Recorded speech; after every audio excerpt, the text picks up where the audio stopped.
Welcome to the channel. Now Vasu. So IBPS signed MOU with UPSC to boost cooperation in current affairs. அப்படின்ற ஒரு comment வந்து நேற்று நான் நிறைய YouTube சேனல்ஸில் போய் வந்து பார்த்தேன். ஒருத்தர் வந்து போட்டு வச்சிருந்தாரு. அதுக்கு நிறைய லைக்ஸும் வந்துருந்துச்சு.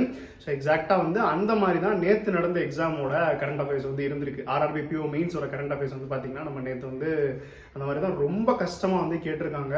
ஸோ நிறையா பேர் சொல்லியிருந்தாங்க, சார் லாஸ்ட்டாக வந்து ஒரு 3 மாதத்துலேருந்து எப்பயுமே நிறையா வரும், அதுக்கப்புறம் ஒரு 6 மாதத்துலேருந்து வரும், அதெல்லாம் தாண்டி ஒரு வருஷம் ஜனவரி பிப்ரவரியிலேருந்துலாம் வந்து கேட்டிருந்தாங்க சார். ரொம்ப ரொம்ப ரொம்ப கஷ்டமாக இருந்துச்சு. எங்களால் வந்து சில பேர்லாம் சிங்கிள் டிஜிட் அட்டெம்ப்ட் தான் கொடுத்துட்டு வந்தோம் அப்படின்ற மாதிரிலாம் வந்து பார்த்தீங்கன்னா சொல்லியிருந்தாங்க. ஸோ எக்ஸாம் வந்து உண்மையிலே கரண்ட் அஃபேர்ஸ் வந்து ரொம்ப கஷ்டமாக தான் இருந்திருக்கு.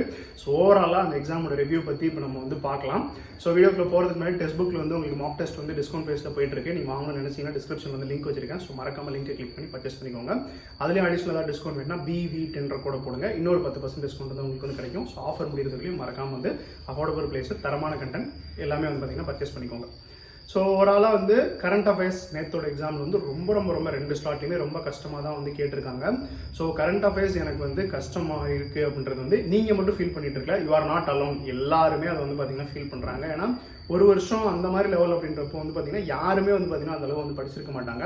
ஸோ அதனால் நீங்கள் கரண்ட் அஃபேர்ஸ் நல்லா பண்ணலாம், ஃபீலே பண்ணாதீங்க. ஸோ அந்த பர்டிகுலர் எக்ஸாமுக்கு வந்து பார்த்தீங்கன்னா காம்படிஷன் மிச்சம் இருக்க 4 செக்ஷனை பொறுத்து தான் இருக்க போகுது. ஸோ மிச்ச 4 செக்ஷனில் நீங்கள் எப்படி பெர்ஃபார்ம் பண்ணீங்க அப்படின்றத பொறுத்தா இருக்குது. ஸோ கரண்ட் அஃபேர்ஸை நெக்லெக்ட் பண்ணிடுங்க. எல்லாரோட அட்டெம்ப்ட் அதில் வந்து பார்த்தீங்கன்னா ஒரு 10 to 20 ரேஞ்சில் தான் வந்து இருந்துச்சு. ஸோ மோஸ்ட்லி வந்து அரௌண்ட் 15 அந்த மாதிரி தான் சொல்லியிருந்தாங்க. ஸோ அவ்வளோதான் வந்து போட முடியும். அந்த மாதிரி தான் வந்து அவங்க அந்த மாதிரி மைண்ட் செட் பண்ணிட்டு தான் வந்து IBPS வந்து கொஸ்டினே வந்து செட் பண்ணியிருக்காங்க. ஸோ ஒரு 20 மேலே போட்டவங்கலாம் நிறைய பேர் ஃப்ளூக்கில் கூட அடிச்சிருப்பாங்க. ஸோ ஒரு 27, 28 சொல்கிறாங்க. எந்த அளவு அவங்க வந்து அக்யூரேட்டாக கொடுத்துருப்பாங்கன்னு தெரியாது. ஸோ அக்யூரேட்டாக ஒரு 15, அரௌண்ட் 15 தான் வந்து எல்லாருமே வந்து கொடுத்துருக்காங்க. ஸோ அதனால் வந்து நீங்கள் அதை பற்றி வந்து ஃபீல் பண்ணாதீங்க. ஸோ அதுக்கப்புறம் வந்து எக்ஸாமோட டிஃபிகல்ட்டி வைஸ் வந்து பார்த்தீங்கன்னா அந்த ஆர்டர் வந்து சொல்லிடுறேன். 2 ஸ்லாட்டில் வந்து நடந்திருக்கு. சில ஸ்டேட்ஸில் 2 ஸ்லாட், சில ஸ்டேட்டில் 1 ஸ்லாட் வந்து நடந்திருக்கு. பட் நமக்கு வந்து 2 ஸ்லாட் வந்து நடந்திருக்கு இல்லையா. ஸோ 2 ஸ்லாட்டுக்கும் காமனாக தான் வந்து இருந்திருக்கு. ஸோ நார்மலைசேஷன் அப்படின்றது வந்து என்னை பொறுத்த வரைக்கும் பெரிய ரோல் ப்ளே பண்ணாது அப்படின்னு நினைக்கிறேன். ஏன்னா வந்து ப்ரிலிம்ஸ்லாம் நமக்கு பார்த்தோன்னா வந்து நார்மலைசேஷன் வந்து ஒரு ஸ்லாட்டில் வந்து ஈஸியாக கஷ்டமாக இருந்துச்சு. இதில் பெரிய டிஃப்ரென்ஸ் அந்த மாதிரி எதுவும் இல்லை, மோரார்லெஸ் சேமாக தான் வந்து இருந்திருக்கு. ஸோ செக்ஷன் வைஸ் டிஃபிகல்ட்டி 2 ஸ்லாட்டுக்கு சேர்த்து சொல்கிறேன். ஸோ ஃபஸ்ட்டு ரொம்ப கஷ்டமாக இருந்தது ஜென்ரல் அவேர்னஸ், அதுக்கப்புறமா வந்து பார்த்தீங்கன்னா கஷ்டமாக இருந்தது ரீசனிங், அதுக்கப்புறம் கஷ்டமாக இருந்தது குவான்ஸ், அதுக்கப்புறம் வந்து கம்ப்யூட்டர், அதுக்கப்புறம் இங்கிலீஷ். ஸோ கம்ப்யூட்டர் இங்கிலீஷ் தான் கொஞ்சம் டூயபிளாக வந்து இருந்திருக்கு. ஸோ இங்கிலீஷோட மார்க் தான் வந்து உங்களுக்கு வந்து பார்த்தீங்கன்னா பெரிய ரோல் இதில் வந்து ப்ளே பண்ண போகுது. அதில் யார் யார் நிறையா ஸ்கோர் பண்ணியிருக்காங்களோ அவங்க தான் வந்து இந்த எக்ஸாமை கிராக் பண்ணி இன்டர்வியூ வந்து போகிறாங்க.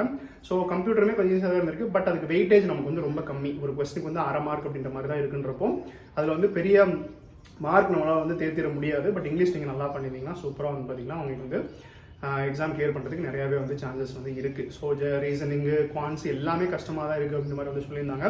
ஸோ இந்த டைம் வந்து இந்த கட் ஆஃப்ல வந்து பெரிய ஒரு சேஞ்ச் வரும் அப்படின்னு நம்ம எதிர்பார்க்காத ப்ரிலிம்ஸ்க்கு வந்துச்சு பார்த்தீங்கன்னா அந்த மாதிரி எதிர்பார்க்காத மாதிரி வரும் அப்படின்றது என்னோட ப்ரெடிக்ஷன். ஏன்னா வந்து கொஸ்டின் ரொம்ப டஃப்பாக இருந்திருக்கு, புது பேட்டர்ன். அதுலேயே வந்து பார்த்தீங்கன்னா நிறைய பேர் இது வரைக்கும் எக்ஸாம் எழுதுனவங்களே இப்போ கொஞ்சம் ஸ்ட்ரகிளாக இருக்காங்க. ஏன்னா வந்து எப்பயும் நார்மலாக போய் எல்லா செக்ஷனும் நம்ம இஷ்டத்துக்கு போய் வந்து அடிச்சு நோத்தி விடுவோம். இப்போ அந்த மாதிரி பண்ண முடியாது, புது பேட்டர்ன் அப்படின்றப்போ அதுலேயும் நிறைய பேர் வந்து ஸ்ட்ரகிளாக இருக்காங்க. ஸோ இதெல்லாம் சேர்த்து கண்டிப்பாக வந்து கட் ஆஃப் வந்து ஒரு பெரிய சர்ப்ரைஸ் வந்து நமக்கு வந்து கொடுக்குதா போதும். அதனால எல்லாருமே வந்து இன்டர்வியூக்கு வந்து ப்ரிப்பேர் பண்ணுங்க. ஸோ அப்போ இன்னும் சில விஷயங்கள் வந்து பார்த்தீங்கன்னா அந்த சிஸ்டம் ப்ராப்ளம் இன்னும் நமக்கு வந்து சால்வே ஆக மாட்டேங்குது அப்படின்ற மாதிரி நிறைய பேர் சொல்லியிருந்தாங்க. சார் நாங்கள் வந்து இவ்வளோ கெட்டி எக்ஸாமுக்கு போகிறோம், மவுஸ் ஒர்க் ஆக மாட்டேங்குது, அங்கே ஸ்க்ரோல் பண்ணாது வர மாட்டேன், அதுலேயே எங்களுக்கு மைண்ட் அப்செட் ஆகுது சார் மாதிரி சொன்னாங்க. அது வந்து இது வந்து சரி பண்ண முடியாத பிரச்சனை அப்படின்றது வந்து கிடையாது. பட் ஸ்டில் நடந்துட்டு இருக்குன்றப்போ இதுவுமே IBPS வந்து ஒரு மைண்ட் கேம். ஸோ ஃபில்டர் பண்ணணும் அப்படின்றப்போ எப்படி பண்ணுறதுன்னு தெரியல. சரி, ஒரு சில பேர் இந்த மாதிரி ஃபில்டர் பண்ணுவோம் அப்படின்ற மாதிரி பண்ணுறாங்களா அப்படின்றது வந்து பார்த்தீங்கன்னா எனக்கு தெரியல. ஏன்னா இதெல்லாம் வந்து அவங்க நினச்சா ஈஸியாக சால்வ் பண்ணலாம், பட் ஸ்டில் சால்வ் பண்ண மாட்டாங்கன்றப்போ அந்த மாதிரி டவுட் வந்து வருது. ஸோ அந்த கேஸில் வந்து நம்ம வந்து ஒரு அன்லக்கி அப்படின்னு தான் வந்து சொல்லணும். ஸோ எல்லா எக்ஸாமுக்கு அப்படி நடக்காது. மேபி இந்த எக்ஸாம்ஸ்க்கு நமக்கு வந்து நடந்திருக்கு. அடுத்தடுத்த எக்ஸாமுக்கு வந்து நம்ம நல்லா நடக்கும் நம்புவோம். ஸோ நீங்களும் வந்து அந்த IBPS சைட்டில் போய் அந்த கிரிவன்ஸ் ரெட்ரஸல் அப்படின்ற மாதிரி ஒரு போர்ட்டல் இருக்கும், அதில் போயிட்டு உங்களோட பிரச்சனைகள்லாம் வந்து சொல்லுங்கள். நிறைய பேர் போகிறப்போ வந்து மேபி அவங்க வந்து சரி பண்ணுவாங்க அப்படின்றது வந்து பார்த்தீங்கன்னா நம்மளும் வந்து நம்புவோம். வேறு ஒன்றுமே வந்து பார்த்தீங்கன்னா இதில் நம்ம கையில் வந்து பண்ண முடியாதுன்னா முடிச்சுட்டு வந்துட்டோம், இனிமேல் அதுக்கு எக்ஸாம் வைப்பாங்க அப்படின்னு நிறைய கேட்டாங்க. ஸோ அந்த மாதிரிலாம் இது வரைக்கும் எந்த டைம் வந்து வச்சது கிடையாது. ஸோ அந்த மாதிரிலாம் வைக்க மாட்டாங்க. ஸோ நம்மளோட பேட் லக் அப்படின்னு நினச்சிக்க வேண்டியதான். முடிஞ்சால் அந்த சைட்லேயும் போய் வந்து பார்த்தீங்கன்னா போட்டு விடுங்க. அடுத்தடுத்த எக்ஸாம்ஸில் வந்து ஏதாவது ஸ்டெப் வந்து எடுப்பாங்க. ஸோ ஓவராலாக கட் ஆஃப் எவ்வளோ தான் அப்படின்ற மாதிரி நீங்கள் வந்து கேட்குறது எனக்கு வந்து தெரியுது. போதுண்டாபா சாமி எவ்வளோ நேரம்டா பேசுவேன், கட் ஆஃபாக சொல்லிட்டு வீடியோ முடிச்சுட்டு போடா அப்படின்ற மாதிரி. ஸோ இந்த ஒரு எக்ஸாம் பொறுத்த வரைக்கும் வந்து பார்த்தீங்கன்னா அட்டெம்ப்ட் வந்து நம்மளால் வந்து சொல்ல முடியாது. ஸோ அட்டெம்ப்ட் வந்து எவ்வளோ ஏன் சொல்ல முடியாதுன்னா எல்லா கொஸ்டின்ஸ்க்கும் ஈக்குவல் வெயிட்டேஜ் கிடையாது. ரீசனிங்லாம் பார்த்தீங்கன்னா 1.25, குவான்ஸ் 1.25, கம்ப்யூட்டருக்கு வந்து பார்த்தீங்கன்னா 0.5 தான். அந்த மாதிரி மிச்சம் ஒரு மார்க் அப்படின்றப்போ அது வந்து கொஞ்சம் வேரி ஆகும். ஸோ நீங்கள் கம்ப்யூட்டர் நிறைய அடிச்சிருந்தீங்கன்னா நிறைய அட்டெம்ப்ட் போட்ட மாதிரி இருக்கும், பட் ஃபைனலாக மார்க் கம்மியாக தான் வரும். நீங்கள் ரீசனிங் குவான்ஸில் வந்து நிறையா போட்டிருந்தீங்கன்னா அட்டெம்ப்ட் கம்மியாக போட்ட மாதிரி இருக்கும், மார்க் அதிகமாக வரும். ஸோ அதனால் வந்து நான் என்ன சொல்கிறேன்னா, இவ்வளோ நீங்கள் வந்து போட்டு வச்சது ஒரு கேல்குலேஷன் வந்துருக்கும் இல்லையா. ஸோ எனக்கு வந்து இவ்வளோ மார்க்குக்கு மேலே வரும் அப்படின்ற மாதிரி நீங்கள் வந்து கான்ஃபிடென்ட்டாக இருந்தீங்கன்னா இன்டர்வியூக்கு வந்து சைட் பை சைடாக வந்து ப்ரிப்பேர் பண்ணுங்கள். ஒரு 65 மார்க்குக்கு மேலே நான் எடுத்துருவேன் அப்படின்னா வந்து நீங்கள் கான்ஃபிடென்ட்டாக வந்து இன்டர்வியூக்கு வந்து ப்ரிப்பேர் பண்ணுங்கள். ஏன்னா அதோட கம்மியாக கூட போகலாம், பட் ஜஸ்ட் என்னோட ஒரு ப்ரிடிக்ஷன் வந்து 65 மார்க் நீங்கள் எடுத்துருவீங்க அப்படின்னா கான்ஃபிடென்ட்டாக இன்டர்வியூ படிங்க.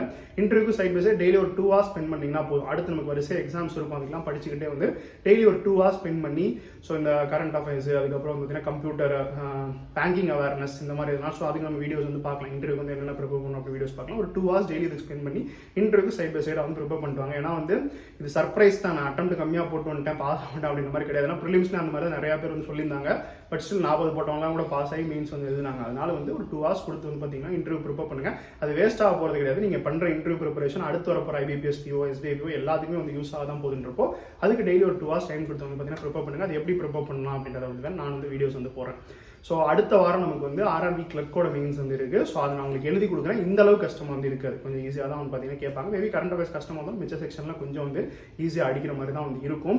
இப்போ நிறைய பேர் என்ன பண்ணுவாங்கன்னா கரண்ட் அஃபேர்ஸ் இப்போ வந்து சொல்லி திரும்பி போயிட்டு வந்து எப்போ ஜனவரி, பிப்ரவரி, டிசம்பர்லாம் போய் படிச்சுட்டு இருப்பாங்க. அந்த மாதிரிலாம் படிக்காதீங்க. நமக்கு 1 week தான் வந்து டைம் இருக்குன்றப்போ அந்த மாதிரி படித்து இருக்கிற கரண்ட் அஃபேர்ஸுக்கு எடுத்துக்காதீங்க. ஏன்னா எல்லா எக்ஸாம்பிளும் அப்படி கேட்பாங்கன்னு சொல்ல முடியாது. மேபி அது லாஸ்ட் 3-4 monthsல வந்துச்சு அப்படின்னா நமக்கு அதுவும் குழப்பி இதுவும் குழப்பி ஒரு மாதிரி வந்து பார்த்தீங்கன்னா ஆயிரும். ஸோ அதனால் எப்பவுமே வந்து 6 மாதம் கரண்ட் அஃபேர்ஸ் வந்து நீங்கள் வந்து படிச்சுட்டு போங்க. அதை நல்லா புதுசாக போய் அதையும் வந்து படிக்காதீங்க. இருக்கிறதே வந்து பார்த்தீங்கன்னா நல்லா வந்து திரும்ப ரிப்பீட்டாக வந்து பார்த்தீங்கன்னா ரிவிஷன் பண்ணிட்டு எக்ஸாமுக்கு போங்க. RRB கிளர்க் மீன்ஸ் கண்டிப்பாக ஈஸியாக தான் வந்து இருக்கும்.